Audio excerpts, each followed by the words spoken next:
नमस्कार। आज हम एक बहुत ही दिलचस्प किताब पर बात करने वाले हैं, ओशो की मैं मृत्यु से खाता हूँ। इसमें मृत्यु को लेकर कुछ काफी अलग और गहरे विचार हैं। हाँ बिल्कुल। ओशो का नजरिया मृत्यु को लेकर एकदम अनूठा है। वो इसे अंत नहीं मानते। हाँ, यही बात मुझे सबसे ज्यादा चौंकाती है। हम तो आमतौर पर मृत्यु से कतराते हैं, डरते हैं। सही कहा। लेकिन ओशो कहते हैं कि मृत्यु को समझे बिना जीवन अधूरा है। ये डर असल में जीवन के डर से जुड़ा है। तो चलिए देखते हैं इस किताब के कुछ मुख्य बिंदु क्या हैं।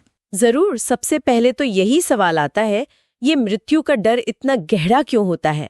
ओशो इस पर क्या कहते हैं? देखिए, ओशो के अनुसार ये डर मूल रूप से दो वजहों से है। एक तो अज्ञात का डर, हमें नहीं पता मृत्यु के बाद क्या होगा, और दूसरा शायद उससे भी बड़ा डर है अपने बनाए हुए मैं के मिट जाने का। बनाए हुए मैं से मतलब अहंकार। हाँ, अहंकार।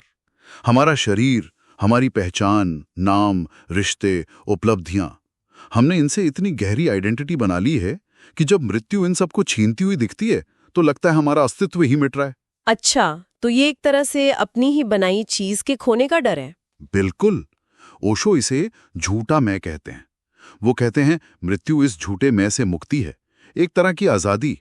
शारीरिक अंत तो है, पर आध्यात्मिक रूप से ये एक रिलीज है। ये सोचना कि मैं अनित्य हूँ और शायद यही मेरी स्वतंत्रता है, ये शायद डर को कम कर सकता है। हाँ बिल्कुल। और इसी समझ से जुड़ा है उनका वो विचार कि मृत्यु एक उत्सव हो सकती है। उत्सव? ये तो सुनने में ही बहुत अजीब लगता है। हमारे यहाँ तो मृत्यु मतलब दुख, मातम। हाँ, पर ओशो का तर्क है कि ये निर्भर करता है जीवन कैसे जिया गया है। अगर जीवन होश में, प्रेम में, आनंद में जिया है तो मृत्यु अंत नहीं बल्कि एक परम विश्राम है, एक घर वापसी। अच्छा।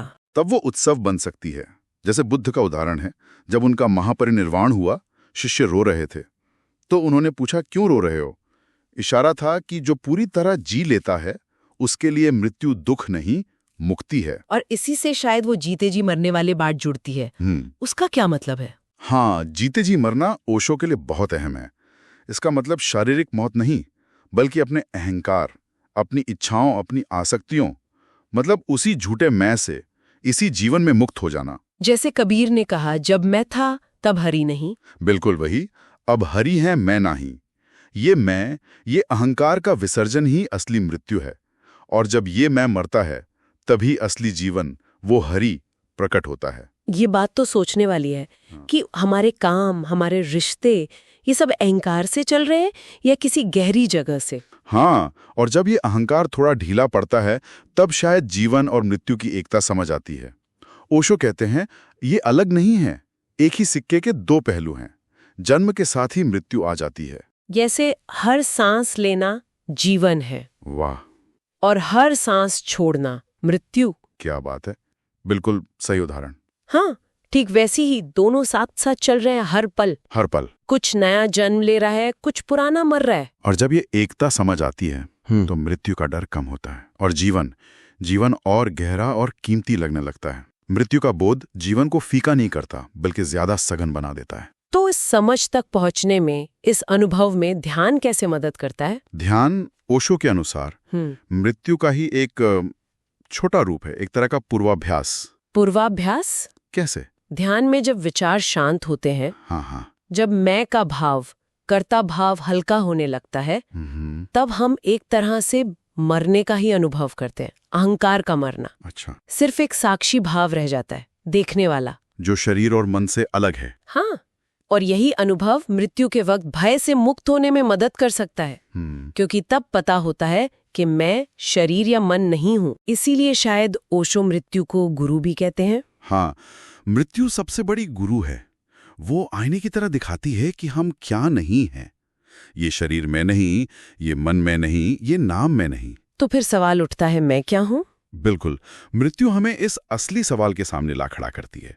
अक्सर किसी अपने की मृत्यु हमें जगा देती है ना। हाँ। हमें जीवन के अर्थ पर, उसकी क्षणभंगुरता पर सोचने को मजबूर करती है। हाँ, ये तो होता है। ओशो कहते हैं जिसने मृत्यु से आंख मिला ली उसने जीवन के रहस्य को समझ लिया। तो कुल मिलाकर ओशो का संदेश ये है कि मृत्यु से भागो मत, उसे समझो। वो दुश्मन नहीं बल्कि एक शिक्षक है जो हमें जीना सिखा सकती है। सही समझा। मृत्यु हमें सिखाती है कि जीवन में सच में जरूरी क्या है। और यहीं पर किताब हमें एक सवाल के साथ छोड़ती है। क्या सवाल? अपने आप से पूछने के लिए, अगर आज मेरा आखिरी दिन हो तो क्या मैं संतुष्ट हूं? क्या मैंने सच में जिया है?